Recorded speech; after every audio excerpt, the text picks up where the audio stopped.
Hello दोस्तों, क्या हाल है। तारीख आज 5 जून 2025, दिन गुरुवार, हिंदी तिथि 10वीं। और आइए बात करते हैं आज के मुख्य समाचार में देश भर की तमाम बड़ी खबरों पर नजर डालते हैं। देखिए दोस्तों, एक तो आज के दिन को दुनिया भर में वर्ल्ड इन्वायरमेंट डे के रूप में मनाया जाता है, यानी कि विश्व पर्यावरण दिवस। और इस मौके पर हम सबको भी संकल्प लेना चाहिए, कम से कम आज के दिन हर साल एक पौधा सभी को लगाना चाहिए और उसकी सेवा करनी चाहिए। राइट, आज इस खास मौके पर देश भर में अलग अलग राज्यों में, अलग अलग जिलों में प्रशासन की तरफ से भी कई ऐसे पौधारोपण के अभियान चलाए जाएंगे। जैसे राजस्थान में भी जोधपुर संभाग में 1 करोड़ पौधे लगाए जाएंगे। जल संरक्षण अभियान भी शुरू होगा आज 5 जून से ही। ऐसे ही छत्तीसगढ़ में भी देखिए, रायपुर में आज 5 जून को प्लास्टिक प्रदूषण दुष्प्रभाव और समाधान विषय पर पोस्टर प्रतियोगिता का भी आयोजन होगा। चलिए अगली बड़ी खबर देखिए दोस्तों, देश भर में कोरोना के बढ़ते मामलों पर अब आज 5 जून को सभी अस्पतालों में मॉक ड्रिल का आयोजन होगा। केंद्र सरकार की तरफ से जारी किए गए निर्देश। अस्पतालों में मॉक ड्रिल का मतलब अस्पतालों की स्वास्थ्य सेवाओं की तैयारियों को परखा जाएगा। मॉक ड्रिल में और भी क्या क्या निर्देश जारी किए गए मैं आपको आगे बताऊंगा कोरोना अपडेट विस्तार से। लेकिन खबरों में आगे बढ़े दोस्तों, इससे पहले एक भावपूर्ण श्रद्धांजलि। आपको पता होगा बीते दिन आईपीएल क्रिकेट मैच में आरसीबी की जीत का जो जश्न मनाया जा रहा था, उस दौरान भगदड़ मच गई जिसमें 11 लोगों की मौतें हो गई। कर्नाटक के मुख्यमंत्री सिद्धारमैया बोले कि स्टेडियम के बाहर 3 लाख लोग पहुंचे थे और हम तैयार नहीं थे। तो लाखों लोगों की भीड़ में जो भगदड़ मची उसमें 11 लोग मारे गए जबकि 33 लोग घायल हो गए। हालांकि वो अभी खतरे से बाहर है। कर्नाटक के मुख्यमंत्री ने मृतकों के परिजनों को 10-10 लाख रुपए का मुआवजा देने का भी ऐलान किया। कर्नाटक के बेंगलुरु में चिन्ना स्वामी स्टेडियम में हुई इस भगदड़ की घटना पर पीएम मोदी ने भी दुख जताते हुए इसे हृदय विदारक बताया। रक्षा मंत्री ने भी दुख व्यक्त किया और कर्नाटक क्रिकेट संघ ने भी मुआवजे का ऐलान किया। विराट कोहली ने भी प्रतिक्रिया की। क्योंकि 18 सालों में पहली बार आरसीबी की जीत हुई थी तो लोगों में काफी उत्साह और क्रेज था। इस वजह से लाखों की संख्या में युवा लोग इकट्ठे हो गए और अचानक भीड़ बेकाबू हो गई, जिससे अफरा तफरी मच गई। कई लोग कुचले गए और दर्जनों घायल हो गए। ये आरसीबी की जीत के जश्न की भगदड़ की कुछ तस्वीरें भी आप देख सकते हैं। धक्का मुक्की बढ़ी तो लोग एक दूसरे पर चढ़ते चले गए। कहीं न कहीं देखा जाए दोस्तों तो इसमें प्रशासन की भी सरासर लापरवाही नजर आती है। भीड़ नियंत्रण की कोई प्रॉपर व्यवस्था नहीं थी, केवल अराजकता जैसा माहौल था। मुस्लिम नेता ओवैसी ने भी कहा कि आखिर ये भगदड़ क्यों हुई, प्रशासन इसकी जांच करे। तो दोस्तों, इस घटना में जान गंवाने वाले सभी परिवारों के प्रति हमारी तरफ से भी शोक संवेदना। ईश्वर उनके परिवार को हिम्मत हौसला दे और घायलों के हम जल्द स्वस्थ होने की कामना करते हैं। और वह देखिए, आईपीएल चैंपियन बनने के बाद विराट कोहली बोले कि हमने कर दिखाया। आरसीबी की विक्ट्री परेड में लाखों फैंस उमड़े। कर्नाटक के मुख्यमंत्री ने भी टीम को सम्मानित किया। और इस बार के आईपीएल 2025 में Kunal Pandya player of the final घोषित किए गए, जिन्होंने क्रिकेट के लिए अपना स्कूल भी छोड़ा था। चलिए दोस्तों, आगे बढ़ते हैं अपन खबरों में। देखिए अगली बड़ी खबर, देश में 2 चरणों में होगी जातीय जनगणना। तारीखों का ऐलान भी हो चुका है। जनगणना की शुरुआत जो है ना पहाड़ी राज्यों से होगी अक्टूबर 2026 में, जबकि बाकी अन्य सभी जगहों पर यानी बाकी सभी राज्यों में मार्च 2027 से जातिगत जनगणना शुरू होगी। सबसे पहले 4 राज्यों में अगले साल अक्टूबर 2026 से ये जातीय जनगणना शुरू हो जाएगी। मतलब जनगणना के पहले फेज में, पहले चरण में हिमाचल प्रदेश, लद्दाख, जम्मू कश्मीर और उत्तराखंड, इन पहाड़ी राज्यों में जनगणना की जाएगी। फिर बाकी राज्यों में उसके अगले साल 1 मार्च 2027 से जातीय जनगणना शुरू होगी। ये भारत के मानचित्र में आप देख सकते हैं, जहां जहां आपको ये डार्क एरिया दिख रहा है वहां अक्टूबर 2026 में होगी। ठीक है, और बाकी पूरे ऑल ओवर इंडिया में जो लाइट एरिया वाले सभी स्टेट हैं उनमें दूसरे फेज में जातीय जनगणना होगी। सरकार की तरफ से इस संबंध में नोटिस भी जारी किया गया, देख सकते हैं आप। आखिरकार देश में 17 साल बाद फिर से राष्ट्रीय जनगणना होने जा रही है और इस बार सरकार ने फैसला लिया कि जनगणना के साथ ही जातीय जनगणना भी की जाएगी। और इस जनगणना के संबंधित प्लान की अधिसूचना इसी महीने 16 जून को जारी की जाएगी। चलिए अगली खबर देखिए, सीएमआई की एक रिपोर्ट सामने आ रही है कि बेरोजगारी घटने के बावजूद बीते महीने मई में काम मिलने की दर में गिरावट आई है। Centre for monitoring Indian economy की रिपोर्ट्स में ये डेटा जारी किए गए जो बताते हैं कि हमारे देश में अभी भी नौकरियों, जॉब्स, रोजगार की कितनी भारी कमी है। अच्छा, कुछ और रिपोर्ट्स आपको बताता हूं। देखिए, भारत के सर्विस सेक्टर पर अच्छी खबर आ रही है। लगातार 46वें महीने भी देश के सेवा क्षेत्र में तेजी बरकरार है और पर्टिकुलर सर्विस सेक्टर में रोजगार में भी अच्छा इजाफा देखने को मिला। एसबीसी इंडिया सर्विसेज की तरफ से पीएमआई की रिपोर्ट में डेटा जारी किए गए जो कि भारत के सर्विस सेक्टर की मजबूती को दर्शाता है। सर्विस पीएमआई के आंकड़े देखिए, मई में बेहतर मांग के कारण भारतीय सेवा क्षेत्र की वृद्धि बहुत हद तक स्थिर रही। इस रिपोर्ट में दावा किया गया। और भारतीय रिजर्व बैंक आरबीआई भी एक नया प्लान कर रहा है। भारतीय बैंकों में ज्यादा हिस्सा ले सकेंगे अब विदेशी निवेशक भी। आरबीआई इस संबंध में भी नियमों में बदलाव करने की तैयारी कर रहा है। और ओसीडी की भी एक रिपोर्ट देखिए, वैश्विक अर्थव्यवस्था के धीमेपन के बीच इस साल 2025 में 6.3% की दर से बढ़ेगी भारत की अर्थव्यवस्था। तो इकोनॉमी पर भी ये अच्छी रिपोर्ट आई है। चलिए अगली खबर आ रही दोस्तों, संसद का मानसून सत्र अगले महीने 21 जुलाई से शुरू होगा जो कि 12 अगस्त तक चलेगा। और इस सत्र में अमेरिकी राष्ट्रपति डोनाल्ड ट्रंप और ऑपरेशन सिंदूर इन समेत कई मुद्दों पर जोरदार हंगामे के आसार दिख रहे हैं। केंद्रीय मंत्री किरेन रिजिजू बोले कि संसद मानसून सत्र के लिए तैयार है और हम भी ऑपरेशन सिंदूर पर चर्चा करने के लिए। इस सत्र में जस्टिस वर्मा के खिलाफ महाभियोग लाने का भी प्रस्ताव संभव है। चलिए अगली खबर देखिए, भारत और ऑस्ट्रेलिया के बीच अब मजबूत होंगे और रिश्ते। रक्षा मंत्री राजनाथ सिंह और रिचर्ड मार्लेस की द्विपक्षीय वार्तालाप हुई। और इस बैठक में दोनों देशों के बीच रक्षा सहयोग और हिंद प्रशांत क्षेत्र में साझेदारी पर भी चर्चा हुई। और अगली खबर देखिए, दुनिया के सबसे अमीर शख्स के पिता भी हुए रामलला के दीवाने। अयोध्या पहुंचे, सनातन धर्म और भगवान शिव शंकर भोलेनाथ से प्रभावित हुए एलन मस्क के पिता, और वो अयोध्या के प्रभु श्री राम मंदिर में आशीर्वाद लेने के लिए गए। ये देख सकते हैं आप उनकी कुछ तस्वीरें भी। ये टेस्ला कंपनी के सीईओ इलोन मस्क के पिता हैं, जिनका नाम है इलोन मस्क। इन्होंने कुर्ता पायजामा पहना, सनातनी ड्रेस में अयोध्या पहुंचे, हाथ जोड़कर नमस्कार किया। इनकी बेटी भी इनके साथ थी। अयोध्या में रामलला और हनुमान गढ़ी के दर्शन भी किए। दुनिया के सबसे अमीर कारोबारी के पिता भी देखिए आप अब अध्यात्म की तरफ झुक रहे हैं। अच्छा, वैसे अयोध्या राम मंदिर के कुछ अपडेट देखिए। राम दरबार समेत कई मंदिरों में आज प्राण प्रतिष्ठा होने जा रही है। मुख्यमंत्री योगी आदित्यनाथ भी मौजूद रहेंगे और यही मनाएंगे अपना जन्मदिन भी। अच्छा, वैसे आपको जानकारी के लिए बता दूं, आज यूपी के मुख्यमंत्री योगी आदित्यनाथ का जन्मदिन भी है। तो सीएम योगी को मेनी मेनी हैप्पी बर्थडे। अपने जन्म दिवस पर राम जन्मभूमि परिसर में राजा राम समेत परकोटे में विराजमान देवों की प्राण प्रतिष्ठा के साक्षी बनेंगे सीएम योगी आदित्यनाथ। आज उनका 53वां जन्मदिन है। राम दरबार की प्राण प्रतिष्ठा से पहले राजा राम का अभिषेक हो चुका है। आज पूर्वाह्न 11:25 से 11:40 के बीच ही आयोजन होगा। और वहीं दोस्तों, हज यात्रा भी शुरू हो चुकी है। इस साल की 6 दिन में 25 लाख तीर्थयात्री सऊदी अरब के मक्का पहुंचेंगे। भारत से भी लगभग 2.25 लाख लोग हज यात्रा के लिए जाएंगे। सऊदी अरब में यह हज यात्रा की शुरुआत हुई है, जो कि 4 से 9 जून के बीच चलेगी। चलिए अगला अपडेट देखिए दोस्तों, भारतीय रिजर्व बैंक आरबीआई की मौद्रिक नीति समिति की बैठक शुरू हो चुकी है, यानी एमपीसी मीटिंग। और इस मीटिंग में भी इस बार रेपो रेट ब्याज दरों में कटौती की संभावना है। इस पर फाइनल फैसला कल 6 जून को आएगा। चलिए अगली बड़ी खबर देखिए, फेक आईडीज पर रेलवे का एक्शन। मंत्रालय और आईआरसीटीसी ने 2.5 करोड़ आईडी को ब्लॉक किया। अब आसानी से टिकट बुकिंग हो पाएगी। दरअसल रेल मंत्रालय और आईआरसीटीसी ने ऑनलाइन टिकट बुकिंग में होने वाली धोखाधड़ी को रोकने के लिए ये इतना बड़ा सख्त फैसला लिया है। लगभग 2.5 करोड़ जो फर्जी आईडी थी टिकट बुकिंग के लिए, उन सभी को ब्लॉक कर दिया। उन अकाउंट के जरिए अब ऑनलाइन टिकट बुकिंग नहीं हो पाएगी, है ना। और दोस्तों, इस तरह की कई फेक आईडी और अकाउंट्स के मामले सामने आने के बाद अब रेलवे ने एक और नया नियम भी लागू कर दिया। अब हर किसी को नहीं मिलेगी तत्काल टिकट, बल्कि आधार कार्ड से वेरिफिकेशन करना जरूरी होगा। जो 2.5 करोड़ फर्जी आईडी को बंद किया ना, इसके अलावा भी 20 लाख अकाउंट अभी भी रेलवे के जो है जांच के दायरे में है। और अगर इन अकाउंट में आधार वेरिफिकेशन नहीं हुआ तो इन अकाउंट को भी बंद कर दिया जाएगा। रेलवे का कहना है कि आधार वेरीफाइड यूजर्स को ही अब तत्काल टिकट बुकिंग में प्राथमिकता मिलेगी।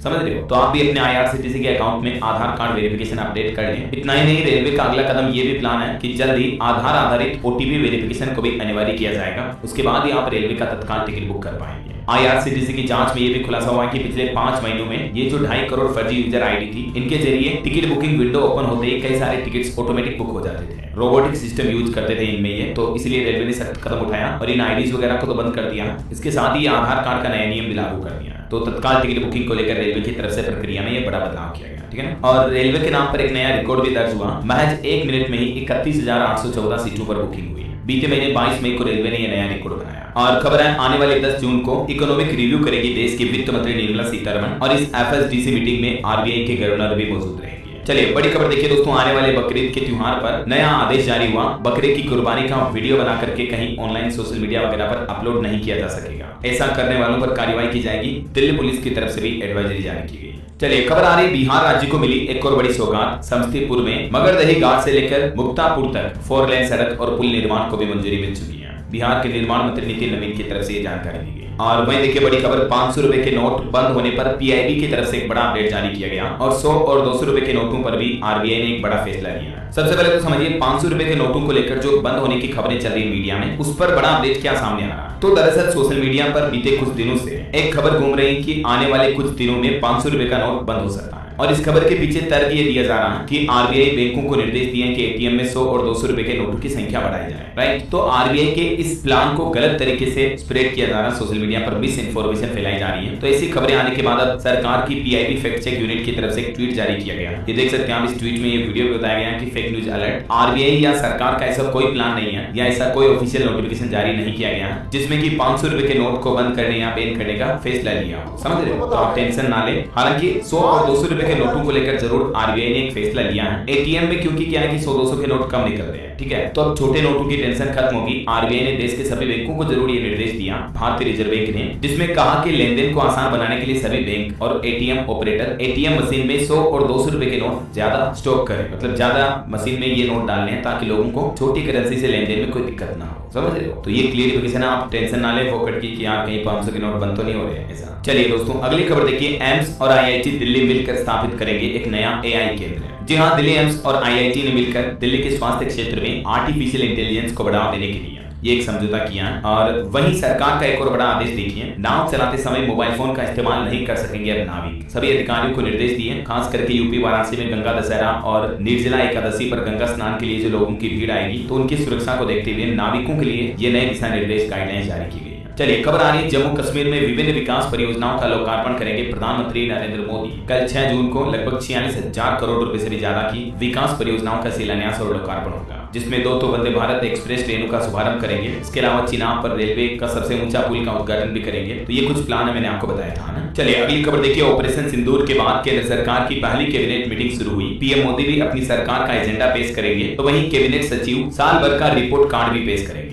ऑपरेशन सिंदूर के बाद हुई इस पहली कैबिनेट मीटिंग में सरकार की जन कनेक्ट योजना भी शुरू हुई। प्रधानमंत्री नरेंद्र मोदी ने मंत्रिपरिषद के साथ बैठक की और इस बैठक में 11 साल की उपलब्धियों पर भी चर्चा हुई। इस जून के महीने में मोदी 3.0 के लिए कुछ एक्शन पैक्ड प्लान देखिए। आज 5 जून को विश्व पर्यावरण दिवस के मौके पर पीएम मोदी भी पौधारोपण करेंगे। 9 जून को मोदी सरकार के तीसरे कार्यकाल का 1 साल पूरा हो जाएगा। 21 जून को अंतर्राष्ट्रीय योग दिवस मनाया जाएगा। 25 जून आपातकाल के 50 साल पूरे होने पर भी विशेष कार्यक्रम का आयोजन होगा। इन सभी अवसरों पर केंद्र सरकार बड़े पैमाने पर जनसंपर्क कार्यक्रमों का आयोजन भी करेगी और जनता तक संदेश पहुंचाने के लिए ही सरकार का ये प्लान है। सोशल मीडिया वगैरह इन चीजों का इस्तेमाल किया जाएगा और जनता तक सीधा संवाद किया जाएगा। चलिए अगली खबर देखिए दोस्तों, राहुल गांधी ने कांग्रेस के नेताओं को 2 टूक देते हुए कहा कि गुटबाजी से नुकसान सहन नहीं करेंगे, संगठन में सिफारिश नहीं चलेगी, 30 तारीख से पहले जिलाध्यक्ष भी बनेंगे। बीते दिन कांग्रेस नेता राहुल गांधी हरियाणा दौरे पर पहुंचे और यहां उन्होंने करीबन 3 घंटे तक चंडीगढ़ में पार्टी प्रदेश के मुख्यालय में ये बातें कही। राहुल गांधी की 4 बड़ी बातें भी आप देख सकते हैं। और वहीं देखिए बीजेपी कांग्रेस के बीच पोस्टर वार भी छिड़ गई, जहां एक तरफ कांग्रेस ने मोदी और ट्रंप का फोटो जारी किया और लिखा कि नरेंद्र सरेंडर नहीं होना था, तो बीजेपी ने भी बदले में राहुल और पाकिस्तान के मुनीर को साथ दिखाया और कहा कि वन एजेंडा वन ड्रीम। देखिए राजनीति में किस तरह के पोस्टरबाजी चल रही है। और इधर देखिए दिल्ली के पूर्व सीएम अरविंद केजरीवाल का कोर्ट ने पासपोर्ट रिन्यू करने की परमिशन ले ली है। 2018 में एक्सपायर हुआ था इनका पासपोर्ट और कुछ कंट्रोवर्सी की वजह से इनको रिन्यू कराने की इजाजत नहीं थी, लेकिन अभी कोर्ट से इजाजत मिल चुकी है, तो अब ये विदेश जा पाएंगे।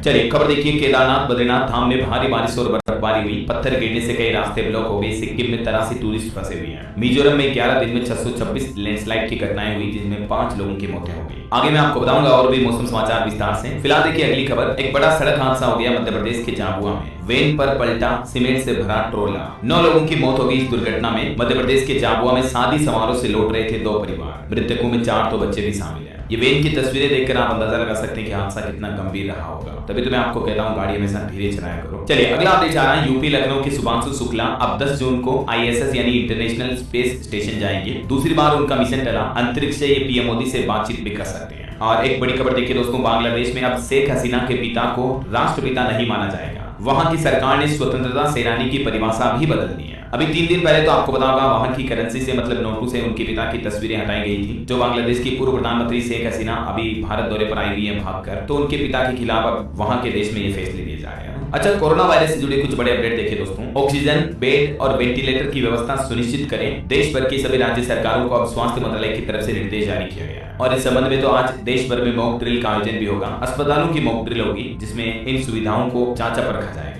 देश भर के सभी जिलों सभी राज्यों के हॉस्पिटल में ऑक्सीजन और आइसोलेशन वार्ड की तैयारियां भी शुरू हुई स्वास्थ्य मंत्रालय के निर्देश पर, क्योंकि दोस्तों बीते कुछ दिनों से भारत में कोरोना के मामले लगातार बढ़ने लगे हैं। देखिए खबर, कोरोना का जो नया वेरिएंट अभी फैल रहा है वो अब तक हमारे देश के 27 राज्यों में फैल चुका है और अभी हमारे देश में कुल 4,302 एक्टिव केस चल रहे हैं और मई से लेकर अब तक 44 लोगों की मौतें हो चुकी हैं। अब केरल राज्य के भी अस्पतालों में आज मॉक ड्रिल होगी। हिमाचल में भी सरकार ने आदेश जारी किया, मास्क लगाना अब जरूरी होगा। ये भारत के मानचित्र में आप देख सकते हैं भारत में भी कोरोना के एक्टिव केस किस किस राज्य में कितने चल रहे हैं। इस बीच कुछ राज्य सरकारों ने फैसले लिए, जैसे कि केरल में सर्दी जुकाम और बुखार होने पर भी अब कोविड टेस्ट करवाना अनिवार्य होगा, क्योंकि देश में कोरोना के सबसे ज्यादा एक्टिव केस भी अभी केरल में ही चल रहे हैं। तो इसी को देखते हुए राज्य सरकार ने हॉस्पिटल और हेल्थ वर्कर्स के लिए भी गाइडलाइंस जारी की हैं। सभी हॉस्पिटलों में भी मास्क लगाने के बाद ही एंट्री मिलेगी। तो वहीं केंद्र सरकार का भी कहना है कि कोरोना से निपटने के लिए तैयारियां पूरी चल रही हैं। केंद्रीय स्वास्थ्य मंत्रालय और आयुष मंत्रालय भी पूरी तरह से तैयार हैं। दिल्ली हाईकोर्ट ने भी कहा कि कोविड की अगली महामारी अभी खत्म नहीं हुई है और कोर्ट ने केंद्र सरकार से भी इस मामले को लेकर सैंपल कलेक्शन सेंटर और ट्रांसपोर्ट पॉलिसी को लेकर जानकारियां मांगी है। मध्य प्रदेश भोपाल में भी कोरोना का पहला पॉजिटिव मरीज मिला, अस्पतालों में अलर्ट जारी हुआ। राजस्थान का कोरोना अपडेट भी देखिए, जयपुर में सबसे ज्यादा कोरोना मरीज मिले, कुल आंकड़ा 137 तक पहुंचा। ठीक है, तो ये तो कुछ कोरोना का माहौल चल रहा है। और चलिए अगली बड़ी खबर देखिए, ऑपरेशन सिंदूर को सम्मान देने के लिए गुजरात के भुज में बनेगा सिंदूर वन। 20 एकड़ में बन रहे वन में पर्यटक राफेल, S-400 और ब्रह्मोस जैसी मिसाइलों की प्रतिकृतियां भी देख पाएंगे। गुजरात कच्छ जिले में गुजरात सरकार की तरफ से ऑपरेशन सिंदूर को सम्मान देने के लिए ये बड़ी घोषणा की गई है। सिंदूर वन की क्या क्या खासियत होगी और भी आप ये पॉइंट्स देख सकते हैं। और अगली खबर देखिए, ऑपरेशन सिंदूर के तहत जो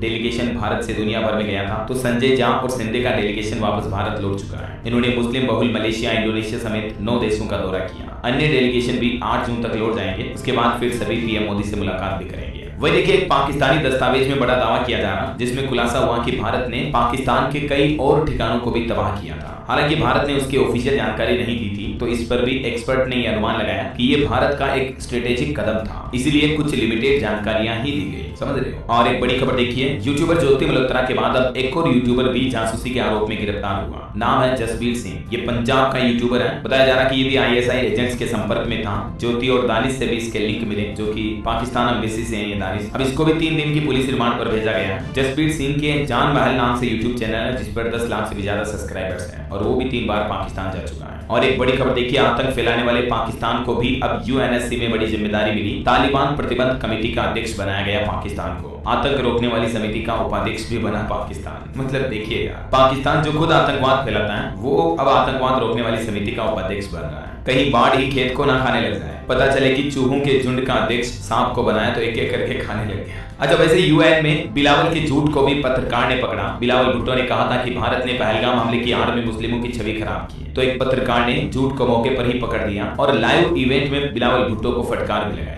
और एक बड़ी खबर देखिए, पाकिस्तानी सीमा के पास अब आज फिर दिखेगी वायुसेना की ताकत। अभ्यास के लिए जारी किया गया नोटिस। गुजरात के राजकोट के पास स्थित एयर स्पेस रिजर्वेशन सेक्टर में, जो कि पाकिस्तान सीमा के काफी नजदीक है, यहाँ इंडियन एयरफोर्स अभी अपना अभ्यास कर रही है। अच्छा, एक अच्छी खबर आ रही है, भारत पर परमाणु हमला करना भी अब नामुमकिन हो पाएगा, क्योंकि भारत की मिसाइल ढाल बनकर तैयार हुई। दुश्मन के मंसूबों को नाकाम करेगा BMD सिस्टम। जैसे S-400 डिफेंस सिस्टम है ना, वैसे भारत ने अपना स्वदेशी बैलिस्टिक मिसाइल डिफेंस सिस्टम भी विकसित कर लिया, जो कि दुश्मन के परमाणु हमलों को भी नाकाम करने में सक्षम है। देख सकते हैं आप इसकी तकनीक और खासियत भी है। क्या है BMD प्रणाली और ये कैसे काम करती है और इसके क्या क्या फायदे होंगे, इस बारे में भी कुछ पॉइंट्स आप देख सकते हैं। इसके अलावा भारत ने अपनी एक और AD-1 मिसाइल का भी सफल परीक्षण कर लिया हाल ही में। और इस मिसाइल की खासियत ये है कि जो दुश्मन की बैलिस्टिक मिसाइलें भी आएगी ना, तो वो भी हवा में ही तबाह हो जाएगी। DRDO की तरफ से ये मिसाइल विकसित की गई है। ठीक है, चलिए अगली बड़ी खबर देखिए, महिलाओं को हर महीने मिलेंगे 7,000 रुपए। LIC की बीमा सखी योजना से ट्रेनिंग लेकर महिलाएं भी बीमा एजेंट बन सकती हैं। तो भारतीय जीवन बीमा निगम की तरफ से इस संबंध में एक बार फिर से जानकारी शेयर की गई। जो महिलाएं इस पर रोजगार पाना चाहती तो उनके लिए शानदार मौका है। इस योजना के तहत महिलाओं को LIC एजेंट बनने की ट्रेनिंग दी जाती है और हर महीने 7,000 रुपए तक स्टाइपेंड भी मिलता है। दरअसल केंद्र सरकार ने अभी तय किया है सालाना 1 लाख बीमा सखी महिलाएं बनाने का लक्ष्य रखा है। ठीक है,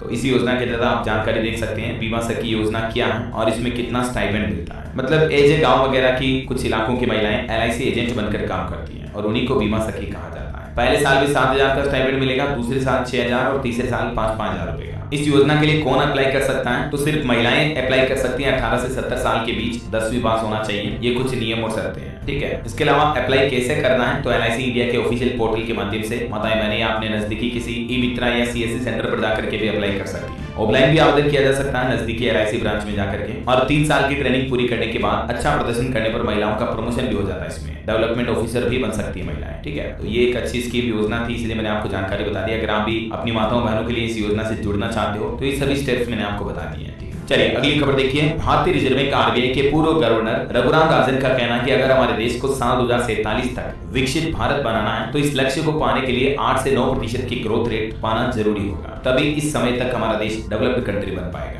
बहरहाल अभी तो कुछ और महत्वपूर्ण और काम की खबरें देखेंगे दोस्तों अपन, लेकिन फिलहाल वक्त तो चला है आज के ताजा मौसम समाचार जानने का। और हाँ, एक छोटी सी गुजारिश आपसे, अगर आप DLS न्यूज चैनल से अभी तक भी जुड़े नहीं हो तो जुड़ जाइए, चैनल को सब्सक्राइब करके बेल आइकन जरूर दबा दीजिएगा और इस वीडियो पर एक लाइक और शेयर भी कर देना, ताकि आपको रोजाना की ताजा खबरें, महत्वपूर्ण मुख्य समाचार, काम की न्यूज अपडेट सबसे पहले आपके मोबाइल पर मिलते रहेंगे। चलिए बिना टाइम वेस्ट किए सीधा आगे बढ़ते हैं खबरों में। तो देखिए, केदारनाथ बद्रीनाथ में भारी बारिश चल रही है, पत्थर गिरने से रास्ते ब्लॉक हैं और पूर्वोत्तर भारत के राज्यों सिक्किम और अरुणाचल प्रदेश वगैरह में लैंडस्लाइड भी कितने ज्यादा हो रहे हैं। कुछ अलग अलग राज्यों के हालात देखिए आप। मध्य प्रदेश में भी भोपाल समेत 8 जिलों में आंधी बारिश की चेतावनी, अगले 2 दिन मौसम ऐसा ही रहेगा। 10 जून के बाद MP में मानसून भी आ जाएगा। इधर राजस्थान में भी जयपुर का तापमान बारिश की वजह से 7 डिग्री तक गिरा। राजस्थान के और भी कई जिलों में अगले 3-4 दिन तक बारिश की संभावना रहेगी। और खबरें यूपी लखनऊ में भी बादल छाए, हरदोई में दिन में भी अंधेरा सा छा गया, 1 घंटे में 10 mm बरसात हुई है। उत्तर प्रदेश के भी कई जिलों में आंधी बारिश की चेतावनी है। बिहार के हालात देखिए, पटना, जहानाबाद और आरा में बारिश हुई। आज भी बिहार के 12 जिलों में अलर्ट है। नालंदा समेत कई जिलों में तेज हवाएं भी चल रही हैं और आकाशीय बिजली गिरने की भी चेतावनी जारी हुई। वहीं झारखंड में भी 6 जून तक बारिश के आसार रहेंगे। रांची में भी बदला मौसम, हवा के साथ तेज बारिश हुई। कई जिलों में साइक्लोनिक सर्कुलेशन का असर दिख रहा है। हरियाणा के भी 4 जिलों में बारिश की चेतावनी। कुछ स्कूल के पास देख सकते हैं आप बिजली के पोल भी गिरे, लेकिन गनीमत रही कि दुर्घटना नहीं हुई। IMD यानी भारतीय मौसम विज्ञान विभाग ने पूर्वोत्तर भारत के राज्यों में भी भारी बारिश की चेतावनी दी है। मेघालय में भी तगड़ी बारिश होगी। हालांकि यूपी वासियों के लिए मौसम विभाग का कहना है कि 5 जून के बाद उत्तर प्रदेश के लखनऊ समेत कई जिलों में गर्मी बढ़ने लगेगी आज के बाद, है ना। और एक हालिया रिपोर्ट में चौंकाने वाला खुलासा सामने आ रहा दोस्तों कि बाढ़ और तूफान ने दुनिया भर में तबाही मचाई हुई है। हर साल 3 करोड़ 20 लाख लोग ऐसी प्राकृतिक आपदाओं के चलते घर छोड़ने को मजबूर हो जाते हैं। चीन पर इसका सबसे ज्यादा असर पड़ रहा है। 2015 से लेकर 2024 के बीच जलवायु परिवर्तन के कारण भारत में भी 3 करोड़ 20 लाख से भी ज्यादा लोग विस्थापित हुए हैं, मतलब एक जगह से दूसरी जगह गए हैं। देखिए और भी अगले 24 घंटों के दौरान स्काईमेट वेदर की रिपोर्ट के मुताबिक मौसम की संभावित गतिविधियां क्या रह सकती हैं, तो इसकी जानकारी भी आप देख सकते हैं स्क्रीन पर। ओके, और चलिए मौसम के बाद अब अपन आज के सराफा बाजार पर नजर डाल लेते हैं। तो देखिए दोस्तों, चांदी अभी भी ऑल टाइम हाई पर बनी हुई है। 1,01,000 रुपए किलो चांदी का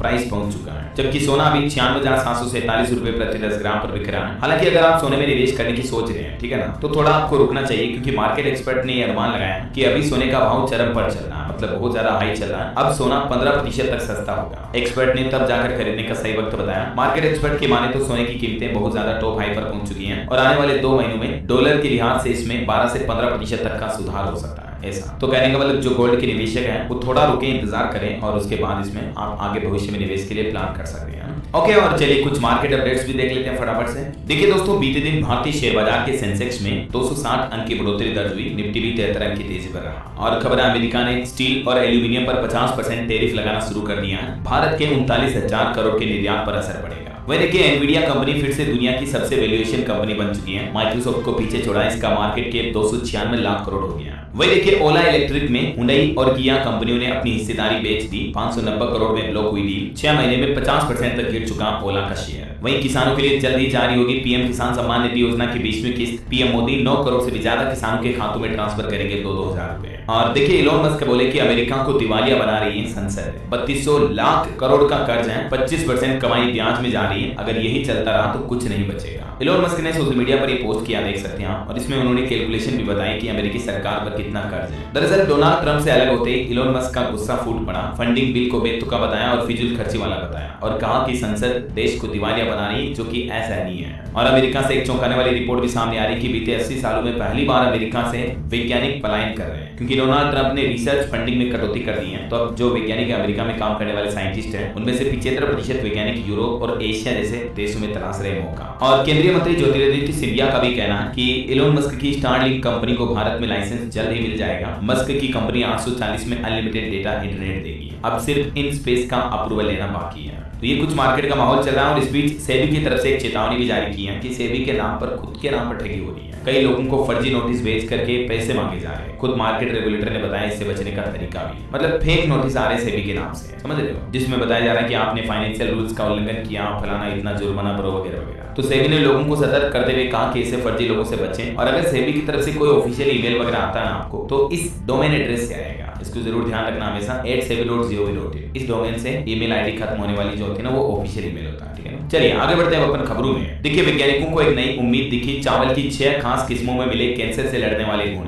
ब्लूबेरी जितने ताकतवर एंटीऑक्सीडेंट पाए गए, वैज्ञानिकों ने ये नई खोज की है। वही खबर आ रही, दिल्ली एनसीआर में डीजल और पेट्रोल गाड़ियों पर लगाम लग जाएगा। 1 जनवरी 2026 से ही नया नियम लागू होगा। दरअसल दिल्ली एनसीआर में प्रदूषण को खत्म करने के लिए अब सरकार का प्लान है डीजल पेट्रोल से चलने वाली गाड़ियों पर सख्ती बरती जाएगी। अब दिल्ली एनसीआर में निर्देश जारी हो चुके हैं कि कॉमर्शियल गाड़ियों में भी सिर्फ सीएनजी और इलेक्ट्रिक व्हीकल्स को ही बढ़ावा दें। तो ये मतलब वायु प्रदूषण को रोकने के लिए दिल्ली की मुख्यमंत्री रेखा गुप्ता सरकार की तरफ से बड़ा कदम उठाया गया। और इस साल भी 1 नवंबर से अब सिर्फ इन वाहनों को ही एंट्री मिलेगी, जिसमें नया नियम लागू ये हुआ है नवंबर के बाद से BS6 सीएनजी और ईवी कमर्शियल वाहनों को ही इजाजत दी जाएगी। वायु प्रदूषण समन योजना का शुभारंभ किया दिल्ली सरकार ने, ठीक है ना। चलिए अगला अपडेट जा रहा है, डेयरी कंपनियों के लिए गुड न्यूज आई। फाइनेंशियल ईयर 2026 में मुनाफे में सुधार होगा। 11 से 13% तक मजबूत राजस्व ग्रोथ होगा डेयरी सेक्टर में। तो आप भी इन सेक्टर से जुड़ी कंपनियों के स्टॉक पर नजर रखें। और वहीं एक खबर देखिए, आरसीबी की जीत के जश्न में फैन को आया हार्ट अटैक, डांस करते समय मौत हो गई। कभी इतना भी खुश मत हो कि आपके सेहत के लिए भारी पड़ जाएगा।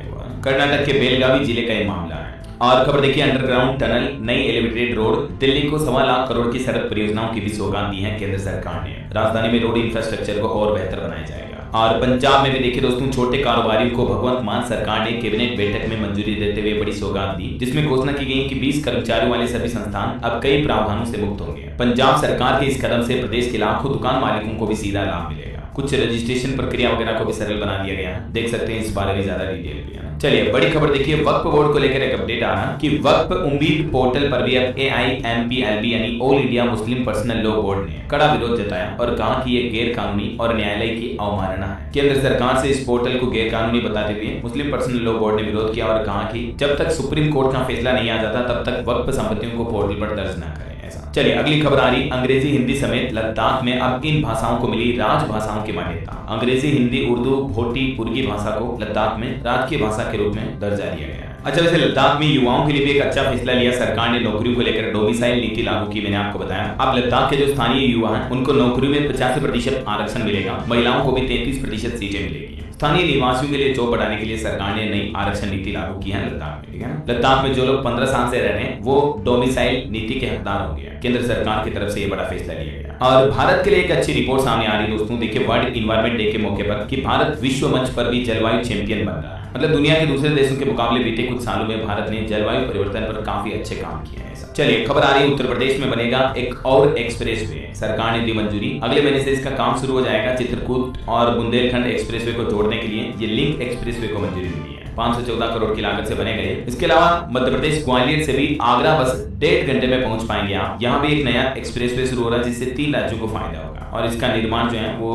2023 नवंबर में शुरू हो चुका है जो 2028 तक पूरा होगा। चलिए बड़ी खबर देखिए, स्कूलों में हिंदी की अनिवार्यता पर अब राज ठाकरे ने शिक्षा मंत्री को एक पत्र लिखा जिसमें उन्होंने क्या कहा। उन्होंने सरकार की अनिवार्य तीसरी भाषा के रूप में हिंदी भाषा को शामिल करने का विरोध जताया और कहा कि हिंदी अनिवार्य नहीं होगी ऐसा। चलिए खबर देखिए दोस्तों, हिमाचल प्रदेश के मुख्यमंत्री सुखविंदर सिंह सुक्खू बोले टीजीटी भर्ती में मिलेगी हिमाचल के युवाओं को भी छूट, 47 साल की आयु वाले युवा भी आवेदन कर पाएंगे। वहीं छत्तीसगढ़ के विष्णुदेव साय कैबिनेट सरकार ने भी बड़ा फैसला लिया, नई ट्रांसफर नीति को मंजूरी दी और इसके लिए तारीखें तय की गई, देख सकते हैं। और झारखंड में भी हेमंत सोरेन सरकार ने बड़ी सौगात दी। कैबिनेट बैठक में झारखंड राज्य के विकास को नई दिशा दिखाने के लिए ये कुछ नई योजनाओं से जुड़ी मंजूरी दी, देख सकते हैं आप डिटेल। चलिए खबर आ रही है, मध्य प्रदेश खंडवा में भूकंप के झटके महसूस हुए, हालांकि गनीमत रही की तीव्रता कम थी तो जान माल का नुकसान नहीं हुआ।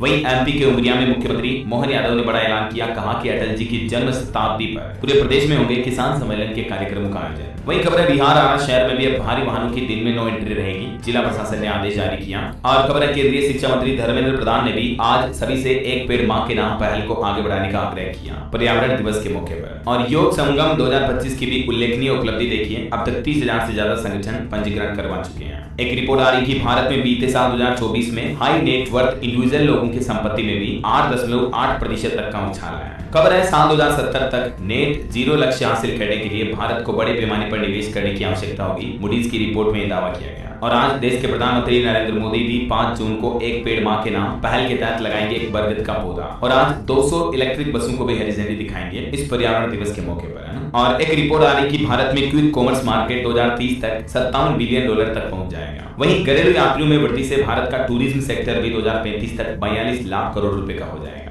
WTTC की तरफ से रिपोर्ट में जानकारी दी गई। और खबर देखिए, अदानी एयरपोर्ट्स ने ग्लोबल फाइनेंसिंग से $750 मिलियन जुटाए, इंफ्रास्ट्रक्चर और कैपेसिटी बढ़ाने में इनका इस्तेमाल होगा। वहीं वित्त आयोग की बैठक में यूपी सरकार ने केंद्रीय करों में मांगी 50% तक की हिस्सेदारी, मुख्यमंत्री ने ब्यौरा भी पेश किया। और देखिए उत्तर प्रदेश में भी दुनिया के कई देशों के दिग्गज आए, कंबोडिया, थाईलैंड, म्यांमार, वियतनाम, इनका दल यूपी की यात्रा पर आई। सीएम योगी ने भी मुलाकात की, इनसे देख सकते हैं आप डिटेल्स, है ना। चलिए अगली बड़ी अच्छी खुशखबरी आ रही है कि 90% से ज्यादा अंक वाले हिमाचली छात्रों की फीस माफ की जाएगी। सरोनी विश्वविद्यालय के चांसलर ने यह बड़ी घोषणा की हिमाचल में। और खबर है बिना रजिस्ट्रेशन श्रद्धालु नहीं जा सकेंगे श्रीखंड महादेव भी, इस बार भी रजिस्ट्रेशन करना अनिवार्य होगा। 10 से 23 जुलाई तक यह यात्रा चलेगी। और खबर है हिमाचल में सरकारी स्कूलों के बाद ITI को भी मर्ज किया जा रहा। पहले चरण में सुक्खू सरकार ने 14 ITI मर्ज किए। चलिए खबर देखिए, देश की राजधानी दिल्ली में शुरू होगा स्वदेशी सुरक्षा और स्वावलंबन अभियान। पीएम मोदी भी इसका समर्थन करेंगे। इसी महीने 17 जून को यह अभियान शुरू होगा। और उत्तराखंड के मुख्यमंत्री पुष्कर सिंह धामी सरकार की कैबिनेट का बड़ा फैसला देखिए, इलेक्ट्रिक वाहनों पर अब टैक्स छूट मिलेगी। बद्रीनाथ मास्टर प्लान को भी मंजूरी मिली। इसके अलावा धामी कैबिनेट बैठक में कुल 12 प्रस्तावों पर मोहर लगी। कौन कौन से प्रस्ताव हैं ये कंप्लीट सभी की लिस्ट भी आप देख सकते हैं स्क्रीन पर। चलिए खबर आ रही, दिल्ली के सरकारी स्कूलों में लागू होगी नई शिक्षा नीति, अब इनको बनाया जाएगा लीडर। दरअसल दिल्ली के स्कूलों में अब नोडल शिक्षक नियुक्त किए जाएंगे जो कि राष्ट्रीय शिक्षा नीति 2020 का कार्यान्वयन करवाएंगे। 15 जून अभी नामांकन की अंतिम तिथि है। और खबर आ रही उद्यमी मित्रों में जिला उद्योग उपायुक्तों के कार्यों की समीक्षा शुरू हुई। निवेश परियोजनाओं में आ रही अड़चनें दूर करने का प्रयास किया जा रहा। उत्तर प्रदेश के सीएम योगी आदित्यनाथ द्वारा। खबर है यूपी के वाराणसी शहर में भी 588 करोड़ से सुधरेगी शहर की विद्युत व्यवस्था। लगाए जाएंगे 2000 नए विद्युत ट्रांसफार्मर भी। चलिए अगली बड़ी खबर देखिए। अब सरकारी अस्पतालों में डॉक्टरों से मिलने नहीं जा सकेंगे एमआर। केंद्र सरकार की तरफ से प्रतिबंध लगा दिया मरीजों के हितों की रक्षा के लिए। यह नया आदेश जारी हुआ।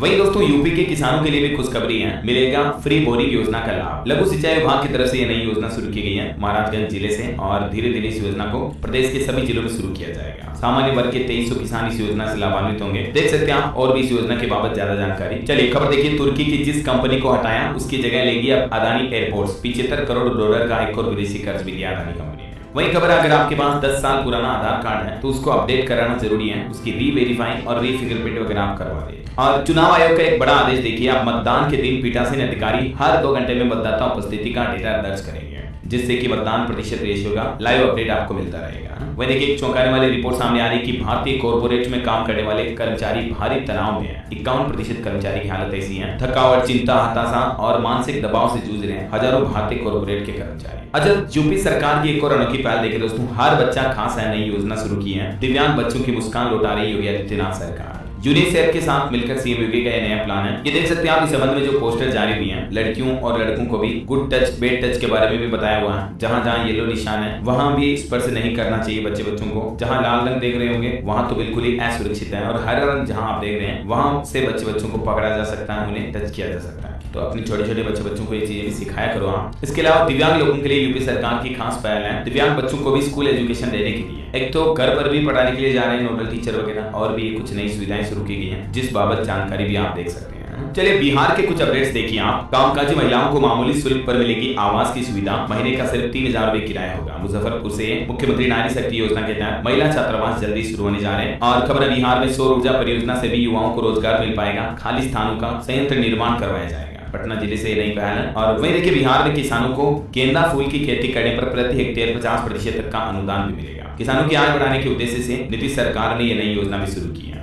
और बिहार में भूमि मालिकों के लिए भी जरूरी खबर आ रही है। लैंड डिपार्टमेंट के एसीएस भी अब बड़ा फैसला ले सकेंगे। अगर जमीनों का कोई विवाद है ना तो ये अधिकार अब एसीएस को भी होंगे। और खबर देखिए बिहार में अब शिक्षकों की क्षमता का भी लाइव मूल्यांकन होगा। एससीईआरटी निर्देशक ने जारी किया लेटर। और वही दोस्तों बिहार के सभी तालाबों को भी यूनिक आईडी मिलेगी। हर एक पंचायत के जल स्रोतों की तुरंत जानकारी भी आपको मिल पाएगी। चलिए कुछ और स्टेट न्यूज अपडेट देख लेते हैं फटाफट से। देखिए राजस्थान के पर्यटन क्षेत्र में बड़ा रोडमैप तैयार हुआ। उप मुख्यमंत्री दिया कुमारी की अध्यक्षता में हुई बैठक में कई अहम निर्णय लिए गए। और राजस्थान हाईकोर्ट का एक बड़ा फैसला देखिए। शादी के बाद शारीरिक संबंध नहीं बनाना भी मानसिक क्रूरता है, और इस आधार पर एक पति की तलाक अर्जी को मंजूर किया। 15 साल तक पत्नी ने फिजिकल रिलेशन नहीं बनाए थे। और ऐसे पति पत्नी के मामले पर छत्तीसगढ़ हाईकोर्ट ने भी एक बड़ा फैसला सुनाया। कहा कि अगर किसी महिला का गैर मर्द के साथ अफेयर है तो उस आधार पर भी पति उस महिला से तलाक ले सकता है। हाईकोर्ट ने डिवोर्स की मंजूरी दी। चलिए अगली खबर देखिए। राजस्थान में वंदे गंगा जल संरक्षण जन अभियान का आज शुभारंभ होगा। मुख्यमंत्री भजन लाल रामगढ़ बांध में श्रमदान भी करेंगे। वहीं देखिए बड़ी खबर। राजस्थान के 119 हॉस्पिटल और दवा दुकानें आरजीएचएस से बाहर हुई। जयपुर के विदर्भ अस्पताल इस ब्लॉक लिस्ट में शामिल है, क्योंकि ये सरकार के नॉर्म्स और रूल्स का पालन नहीं कर रहे थे। और राजस्थान की एक अनोखी खबर देखिए दोस्तों। 70 साल लिव इन रिलेशनशिप में रहने के बाद बुजुर्ग जोड़े ने शादी रचाई। 95 साल की दूल्हे और 90 साल की दुल्हन, जिनके 8 बच्चे पहले से ही हैं। राजस्थान डूंगरपुर के गलंदर गांव का ये मामला है। चलिए मध्य प्रदेश के कुछ अपडेट देखिए। एमपी के मुख्यमंत्री मोहन यादव बोले कि इसीलिए तो राहुल गांधी को पप्पू कहते हैं। मोहन यादव ने नरेंद्र सरेंडर वाले बयान पर कहा कि राहुल कब मैच्योर होंगे। देखिए राजनीतिक बयानबाजी किस हद तक चल रही है।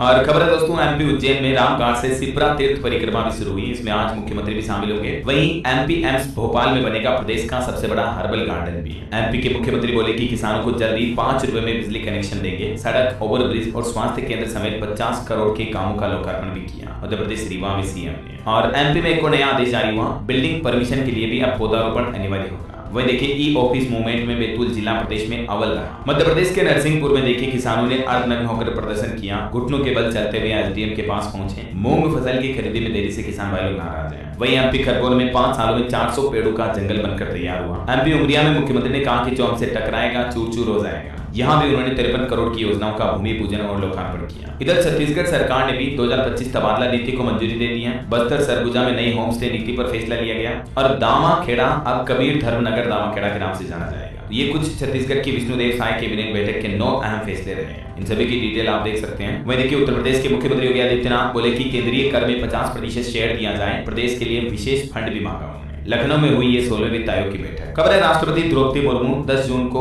झारखंड देवघर के दौरे पर आएंगी और हरियाणा में देखिए प्रशासन का एक बड़ा आदेश, पटाखों की बिक्री और प्रयोग पर रोक लगी, शादी त्योहार पर भी नहीं कर सकेंगे आतिशबाजी। शिकायत करने के लिए व्हाट्सएप नंबर भी जारी हुई है। ये कंप्लेंट डिटेल्स आप देख सकते हैं। हिमाचल के मुख्यमंत्री सुखविंदर सिंह सुक्खू ने भी देहरा को 233 करोड़ की परियोजनाओं की सौगात दी है और बोले कि सरकारी स्कूलों में भी जल्दी सीबीएसई पाठ्यक्रम शुरू होगा। हिमाचल मंडी में शिक्षा मंत्री ने भी बड़ी घोषणा की, कहा कि शिक्षकों की भर्ती जारी है, 3100 और पदों को जल्दी भरा जाएगा। और हिमाचल में टीचरों की ट्रांसफर पर कंप्लीटली बैन लग चुका है। 20 शैक्षणिक सत्र में अब शिक्षकों के तबादले नहीं होंगे। वहीं हिमाचल के सरकारी अस्पतालों में मात्र 10 रुपए में बनेगी पर्ची। स्वास्थ्य सचिव ने जारी किया आदेश, एक्सरे और टेस्ट के भी अब आपको पैसे देने होंगे। हिमाचल के अस्पतालों में भी बढ़ते कोविड मामलों के बीच अब मास्क पहनना अनिवार्य करने का आदेश जारी कर दिया है। उत्तराखंड में भी कोविड को लेकर एडवाइजरी जारी हुई। सचिव स्वास्थ्य डॉक्टर राजेश कुमार ने कहा कि राज्य में स्थिति पूरी तरह सामान्य है, लेकिन एहतियात बरतना जरूरी है। और उत्तराखंड के मुख्यमंत्री पुष्कर सिंह धामी की अध्यक्षता में भी कैबिनेट बैठक हुई। इसमें भी 12 प्रस्तावों पर मुहर लगी। ई वाहनों पर टैक्स माफी और भर्ती परीक्षाओं को लेकर भी कुछ बड़े फैसले लिए गए। ये आप उत्तराखंड सरकार के कुछ फैसलों की डिटेल जानकारी भी देख सकते हैं स्क्रीन पर, है ना। ओके, और एजुकेशन पर खबर आ रही है कि उत्तराखंड में भी अब आपको नीट जेईई की फ्री कोचिंग मिलेगी। 12वीं क्लास के बच्चों के लिए सुपर 100 प्रोग्राम की शुरुआत हुई है। खाने की सुविधा भी यही मिलेगी। वहीं अंत में आज के राशिफल पर नजर डाल लेते हैं। देखिए, वृष राशि वालों को बिजनेस में फायदा होगा। मकर राशि वालों को भी सितारों का साथ मिलेगा। और भी कुछ अलग अलग राशियों के राशिफल आप देख सकते हैं स्क्रीन पर। और हाँ दोस्तों, आप मुझे कमेंट करके बताइए कि देश के अधिकतर राज्यों में जातिगत जनगणना कब से शुरू होगी।